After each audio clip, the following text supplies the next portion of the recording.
మేడ్చల్ జిల్లా Pocharam IT corridor PS పరిధిలోని గంజాయి పట్టుబడింది. రాంపల్లి డబుల్ బెడ్రూమ్స్ వద్ద గంజాయి విక్రయిస్తున్న మణికంఠ అనే స్టూడెంట్ను పట్టుకున్నారు. నిందితుడి వద్ద నుండి కేజీన్నర గంజాయిని స్వాధీనం చేసుకున్నారు. పోలీసులు కేసు నమోదు చేసి దర్యాప్తు చేస్తున్నారు. వైష్ణవి హోటల్ మేనేజ్మెంట్ కళాశాలలో మణికంఠ 2వ సంవత్సరం చదువుతున్నాడు.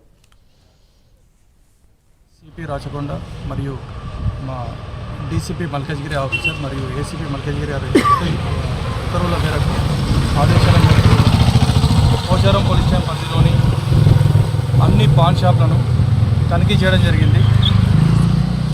ఈ డ్రగ్స్ రిలేటెడ్ కొత్త సంవత్సరం ఏదైతే ఉందో దానికి సంబంధించి ఈ డ్రగ్స్ రిలేటెడ్ ఆ ఉద్దేశంతో తనిఖీలు చేయడం జరిగింది. ఈ మాదక ద్రవ్యాల విషయంలో రాచకొండ కమిషనర్ గారు తర్వాత